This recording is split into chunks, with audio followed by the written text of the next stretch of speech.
noite! Mais uma vez, professor Davi na veia. Estamos aqui para termos uma aula para a turma de segundo ano do curso de Administração da Escola 1º de Maio. Estamos em aula remota, né, e o conteúdo de hoje vai ser de Administração de Produção. O tema é Sistemas de Produção Americano. A gente andou um tempo atrás, nas aulas anteriores, algum vídeo, olhando o sistema de produção da escola japonesa, talvez um dos mais conhecidos. Esse sistema de produção japonês, ele fez com que reduzisse o desperdício, aumentasse a produtividade e colocou o Japão no mundo da concorrência mundial na questão que fala de qualquer produção, de qualquer que seja produto. Porque eles começaram a otimizar os processos, começaram a usar menos recursos humanos, menos materiais, fazer o produto, né, ou a coisa, ou o serviço mais rápido. E o que aconteceu? Nesse inteirinho aí, quem mandava no mundo, aliás, manda até hoje, era os Estados Unidos. Por quê? Porque os Estados Unidos é que investe em pesquisa, grana. Só que quando terminou a Segunda Guerra Mundial, os países do Ocidente, principalmente os Estados Unidos e Inglaterra, injetaram grana no Japão e eles, como todo japonês eu costumo falar, é terrível, eu sou fã desse povo, tá? Pela inteligência, pela valorização da educação, da questão da meritocracia, são coisas que realmente eu acredito. Tá? Eu acho que se o Brasil copiasse essas coisas do japonês, a gente estaríamos já bem melhores do que estamos hoje. Perfeito? Então, com esse aumento de produtividade, os Estados Unidos começou a se preocupar com a concorrência do Japão. Imagina, você é dono do mundo, você não tem concorrência, seus produtos são distribuídos para o mundo inteiro, seus preços são os melhores, a tua qualidade é melhor, a garantia dos seus produtos é melhor, o sistema de distribuição é melhor, tudo é melhor. De uma hora para outra, que não foi tão assim de uma hora para outra, mas na época podemos falar que foi em questão de 10, 20 anos que o Japão se tornou a potência que se tornou pós Segunda Guerra Mundial. E passou a incomodar os Estados Unidos. E aí o que falou? Pô, eles têm o sistema de produção deles, mudaram e deu certo. Sabe de uma coisa? A gente gasta uma fortuna aqui com pesquisa, a gente americano, que eu falo, né? Nós, americanos, gastamos uma fortuna com pesquisas. Vamos utilizar essas pesquisas e vamos criar o nosso sistema de produção. Então nós americanos, agora vamos ter o nosso sistema de produção para fazer frente à concorrência dos orientais, porque senão a gente vai deixar de ser a potência mundial. E, dito e feito, criar o sistema de produção americano para concorrer com os sistemas de produção japonês. Lembra que a gente falou do sistema japonês? Acho que uma das principais coisas que o sistema japonês proporciona é a questão da otimização dos recursos, redução dos desperdícios, né? A utilização correta da mão de obra. Então, são muitas lições que o sistema de produção japonês mandou para a gente. E o sistema de produção americano, na realidade, de novidade tem muito pouca coisa.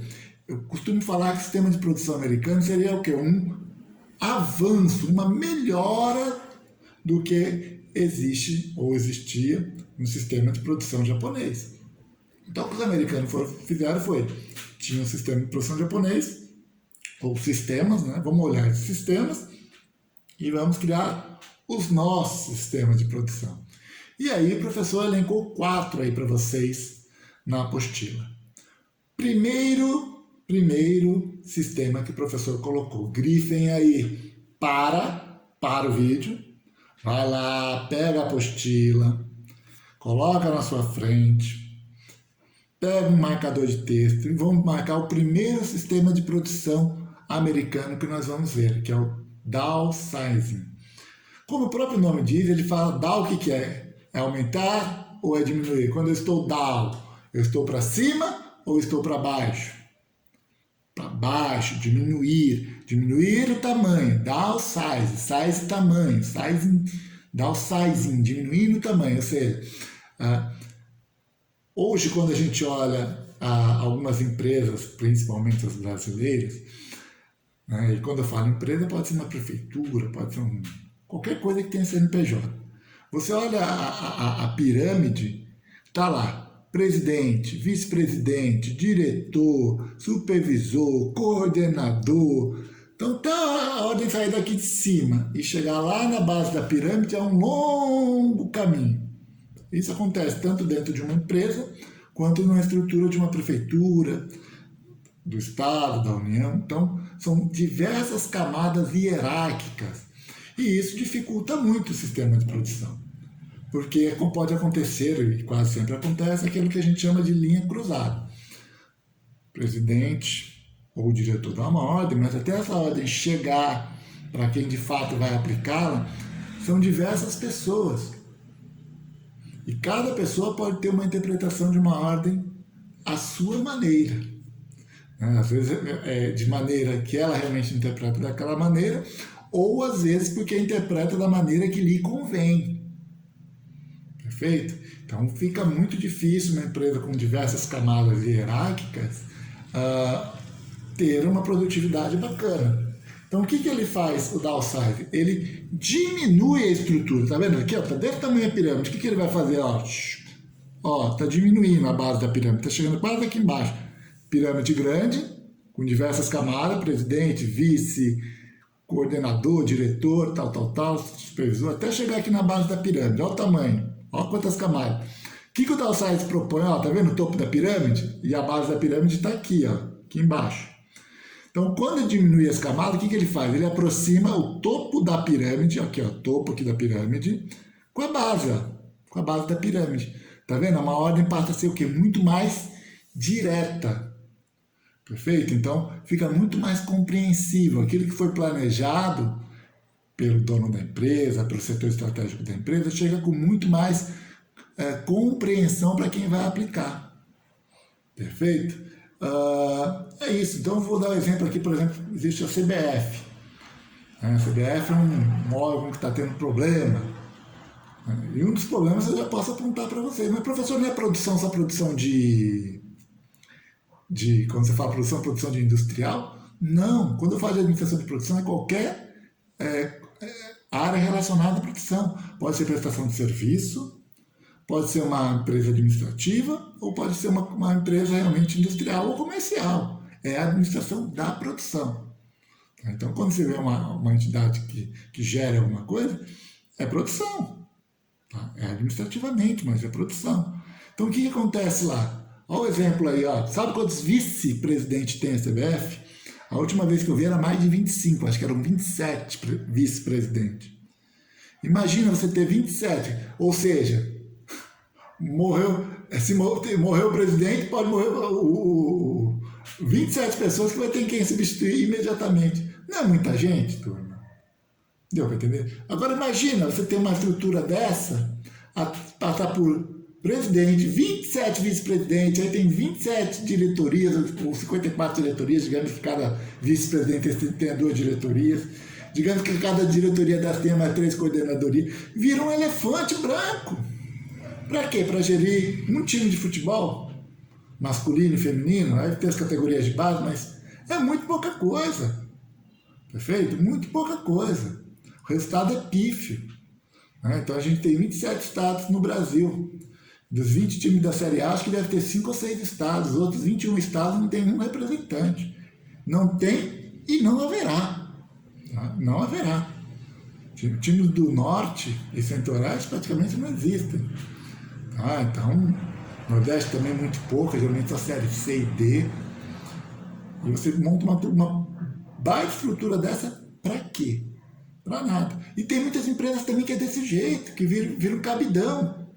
E fazem diversas camadas. Aí realmente dificulta muito. Então o downsize ele vem realmente, propõe você começar a cortar essas estruturas desnecessárias. Então você vai reduzir a quantidade de nível hierárquico justamente para a ordem chegar de maneira mais clara. Então, em vez de ter um presidente, vamos dentro da indústria, né? Um presidente, um diretor, um supervisor, um coordenador, um gerente, se corta. Presidente, gerente, operacional. Acabou. a ordem chega direto. Perfeito? É isso. Então fica muito mais fácil você aplicar uma estratégia. Perfeito? Esse é o downsizing. Perfeito? Agora vamos falar sobre reengenharia de processos. Esse eu costumo falar que é o mais que a turma menos gosta, né? O trabalhador detesta, porque reengenharia de processo quer dizer redesenho fundamental e drástico dos negócios para melhorar custo e qualidade. Professor, o que é isso? Cortar. Onde tem 10 trabalhadores, para fazer uma engenharia de processo bacana, põe 6, põe 5. Ah, professor, não dá 5 pessoas fazendo trabalho de 10. Dá. Dá e já existe exemplos. E eu já vou citar para vocês um exemplo típico. Banco. Tá? Antigamente você ia num banco, você olhava aqueles caixas lá, hoje deve ter cada agência, deve ter uns 10, 12 caixas no máximo. Nos anos 80, não tinha banco para ter menos de 20, 25 caixas. E hoje tem 10, 12, mas realmente funcionando, com gente lá, você vai ver 5. Por quê? Porque houve essa reengenharia de processo. Tirou do ser humano, tirou do caixa que está lá no banco, que atende pessoalmente, e passou para quê? Para aplicativos. Passou para informática. Então, antes precisava de um ser humano, o próprio computador faz. Então, dificilmente hoje uma pessoa tem que ir no banco. Por mais que a conta dele seja aquela conta bem simples, que tenha pouco dinheiro, não precisa ir no banco. Não, professor, não, faz tudo pelo aplicativo ou pelo caixa eletrônico. E vocês já repararam também que o banco não quer você lá?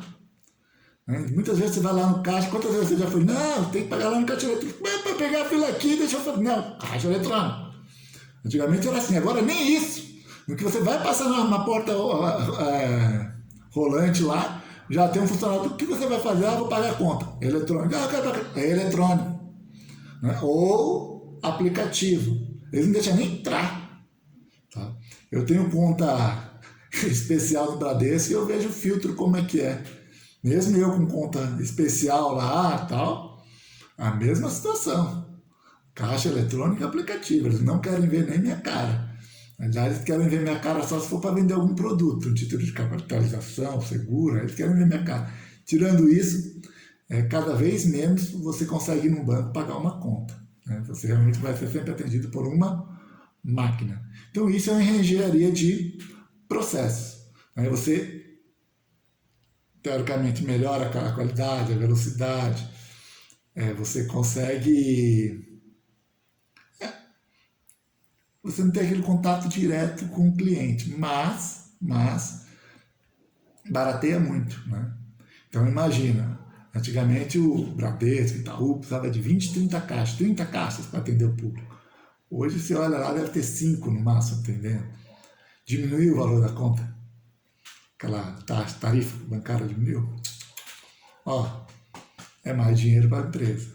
Perfeito? E eu estou dando exemplo de questão que o banco não é uma indústria, né? O banco é prestação de serviço. Mas isso você também pode olhar para o modelo industrial.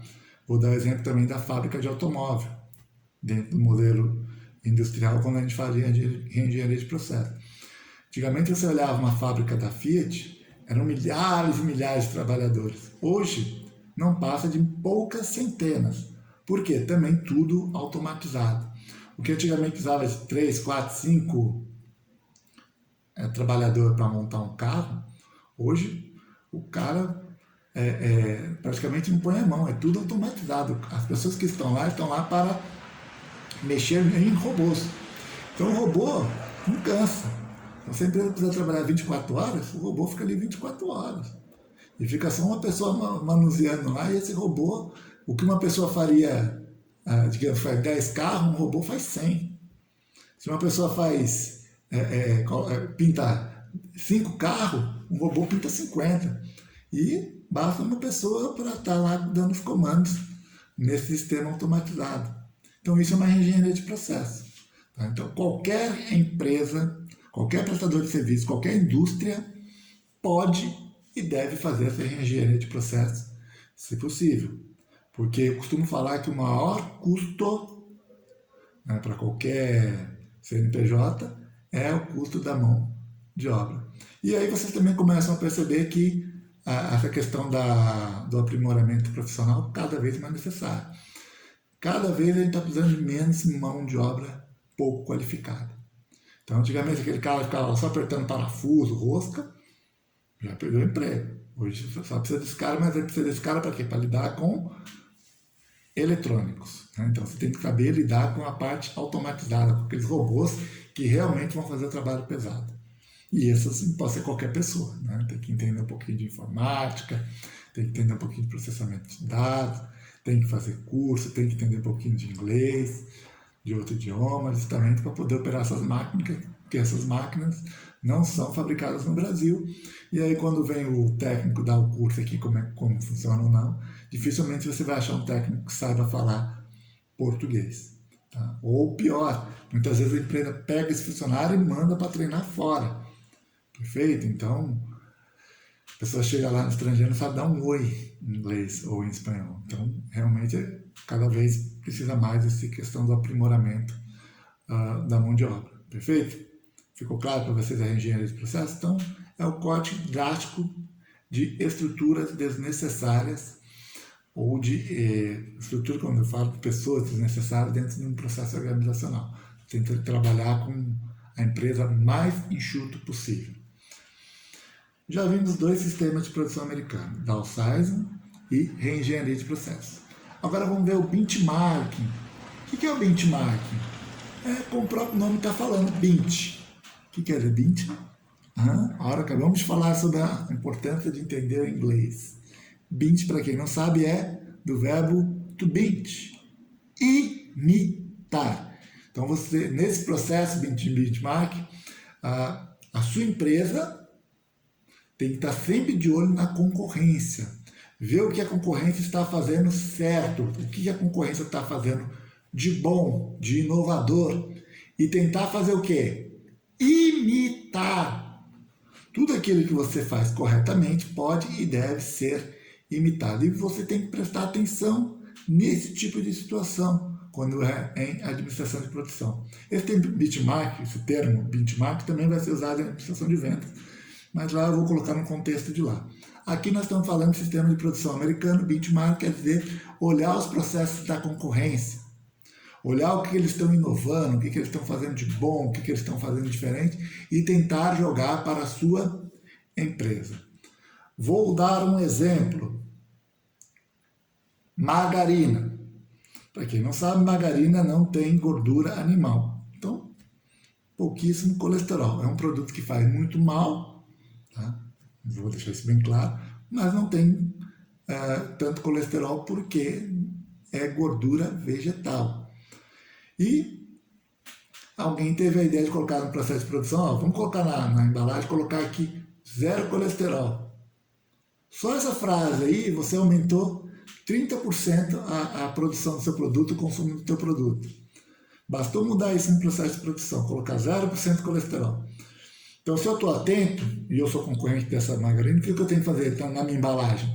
A mesma coisa. Mas meu produto tem colesterol. Margarina dificilmente tem colesterol, mas se tiver, eu vou dar um jeito de tirar e colocar 0. Porque eu não posso deixar a concorrência avançar. Mas, posso dar outros exemplos. Por exemplo, no carro. Até pouco tempo atrás, anos 90, dificilmente um carro tinha ar-condicionado. Então, o ar-condicionado era um item acessório, você pagava e pagava caro. Hoje, dificilmente um carro já não sai com ar-condicionado da montadora. Por quê? Porque vieram marcas estrangeiras, Renault, Nissan, Citroën, Hyundai e tantas outras marcas que trouxeram esse conceito de qualidade. Então, são carros que, se você quiser sem ar-condicionado, não tem. Já vem com ar-condicionado, já vem com valor agregado.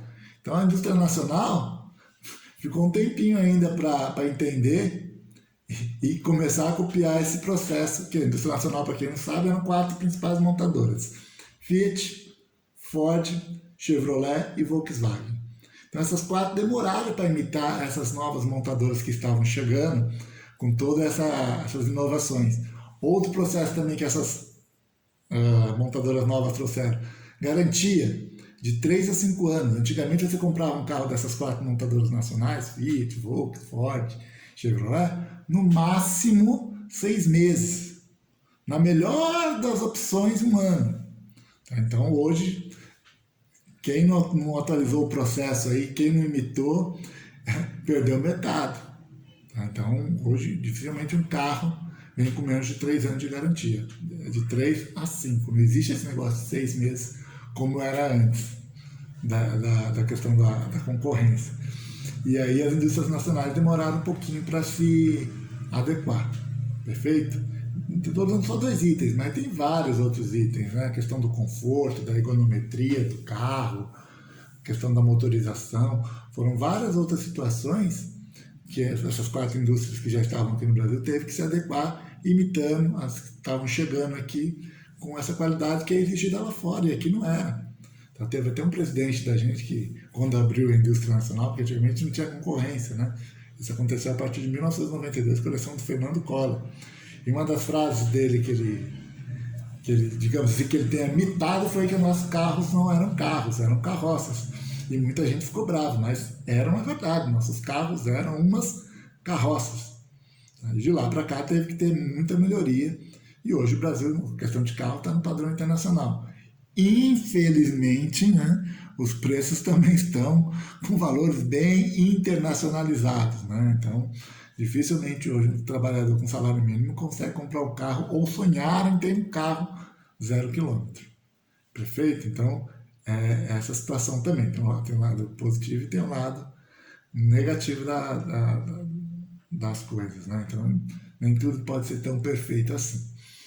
E por último, o último sistema que nós vamos falar aqui de produção americana, que é o Six Sigma.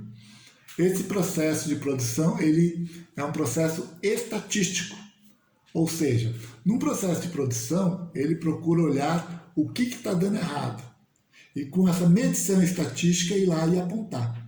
Por exemplo, vou dizer para vocês essa folha de sulfite aqui. Tem uma folha de sulfite aqui. Então, estou produzindo essa folha. Eu produzo 10 milhões de folhas de sulfite por dia. Então, tem a primeira fase, né, para quem não sabe, isso aqui vem de celulose. Então, é um líquido branco lá que parece uma cola. Aí depois ele passa no forno. Aí tem a fase do corte. E eu produzo 10 milhões por dia. Então, desses 10 milhões, que deveria, quando eu coloco lá a questão da celulose no começo, digamos que eu coloco 1 milhão de litros de 500 mil litros de celulose, tem que ter 1 milhão de folhas lá no final. Perfeito? Em todas as fases. Secagem, corte, todas as fases para fabricar essa folha de sulfite. E digamos assim que na fase do corte eu tenho um desperdício, porque a máquina corta 1 milímetro para cá, 1 milímetro para lá. E para quem não sabe, as folhas têm que ser todas iguais. Por quê, professor? Por causa da questão da impressão. Você, senão, toda hora, imagina que a folha fosse de um tamanho, toda hora você ia ter que estar mudando a configuração da sua impressora. Então, geralmente você comprou um A4 ou papel ofício, mas todas têm quando você compra o bloco da A4 vem com a medição, quando é papel ofício outra medição, mas todas vêm igualzinha dentro do mesmo pacote. Justamente para evitar essa questão da configuração. E pode ser que na hora do corte ficou 1 milímetro para cá, 1 milímetro para lá. Dessas 10 milhões, vamos dizer assim, 1 milhão. 10% do que seria produzido não está de acordo. Ou seja, é muito. O desperdício é enorme. Mas quem que apontou isso para mim? Foi a parte da onde? Estatística. Então, porque ele viu que saiu o líquido daqui, passou na secagem, quando chegou aqui no corte começou a dar problema. Antes de embalar para mandar para o caminhão. Então, eu consegui ver, porque 500 mil litros, secou, normal. Quando chegou lá no corte, comecei a perceber que lá está o problema. Porque quando sai de lá, até lá chega a 10 milhões. Quando chega lá, de 10 já vira 9. Então, o processo estatístico, olhando setor por setor, fase por fase, produção desse papel sulfite, ele apontou para mim que é lá no corte. Então, o que eu vou fazer? Eu vou corrigir esse setor de corte do sulfite. E o Six Sigma, o que ele pretende? Não é 10% de erro, tá? Isso é muito. O Six Sigma justamente é isso. Ele tolera até 3 defeitos em cada milhão. Como nós estamos falando de 10 milhões, no máximo 30 folhinhas dessa aqui poderia ter defeito nesse processo de produção que eu estou citando para vocês, que aplica o Six Sigma. E esse sistema ele visa, primeiro, redução do desperdício, ou seja, com esses processos estatísticos dentro de cada fase da produção, ele consegue descobrir onde é que está o erro, e descobrindo onde está o erro, você tem mais facilidade de descobrir o que você tem que consertar. Redução dos defeitos, então também você tem redução do desperdício, ou seja, menos aparas de papel vai sobrar, e quando você faz o corte, o ideal é que não sobre nada, né? Seja feito milimetricamente para não sobrar, para não ter desperdício. A outra coisa é a redução dos defeitos, ou seja, essa folha tem que chegar perfeita, não pode chegar 1 milímetro para cá, 1 milímetro para lá, não adianta mandar de qualquer jeito, então visa essa questão de fazer um produto com qualidade, com o mínimo de defeito possível. Estou dando exemplo da folha sulfite, que é uma coisa barata, mas essa questão de defeito também é muito caro. Vamos dar exemplo de continuar na indústria automobilística. Esses tempos agora mesmo, a Chevrolet estava chamando os proprietários de Corsa Sedan, eu acho que do Celta, acho que 2012 até 2016, uma coisa assim, depois vão lá e confiram. Olha quanto que você... Mas o carro já não foi vendido, professor, estamos em 2021, foi em 2012 a 2016. Mas ela é obrigada a corrigir o defeito, porque gera risco de morte para o seu consumidor. Qual que era o problema? Por que teve que chamar todos os proprietários desses carros? Tanto do Corsa, Sedan, quanto do Celta. Porque existia uma peça que eu acho que era o airbag da marca Takata, estava com problema, descobriram e tem que fazer recall. Então, imagina quantos Corsa Sedan e quantos Celtas não foram vendidos de 2012 até 2016. Imagina o prejuízo de você ter que trocar. Professor, mas a Takata vai dar peça para a indústria, ela não perde nada. Lógico que perde. Primeiro que perde a credibilidade. No momento que você tem que colocar uma propaganda na TV falando que teu carro tem problema, e que não é teu carro, são milhões de carros que você fabricou que tem problema, já é um arranhão na imagem. Segundo as suas concessionárias, em vez de estar jogando toda a tua força para conseguir novo cliente, para vender, ter pouca gente lá na oficina para atender melhor os clientes, o que acontece? Tem que estar lá trocando. Eu acho que era o airbag, não tenho certeza se era o airbag, eu sei que era uma peça da marca Takata. Tem que estar trocando. Imagina, todas as concessionárias cheias, as oficinas cheias, chega um cliente lá querendo trocar uma peça, não pode, porque a concessionária está fazendo um recall. Tá? Então, essa questão da redução do defeito também é importantíssima. E outra característica desse sistema Six Sigma é o envolvimento das pessoas. Então, dentro do sistema de produção, todas as pessoas se veem responsáveis pelo que acontece dentro da indústria ou dentro da empresa e com o resultado final do produto ou serviço que ela venha a oferecer aos seus clientes. Então é isso, tá bom? Eu acho que já tem quase 30 minutinhos de aula. Prazer em revê-los. E isso espero que tenha sido bem proveitoso. E esse tema de hoje foi sistema de produção americano. Tá bom? Abraço para vocês. Tchau.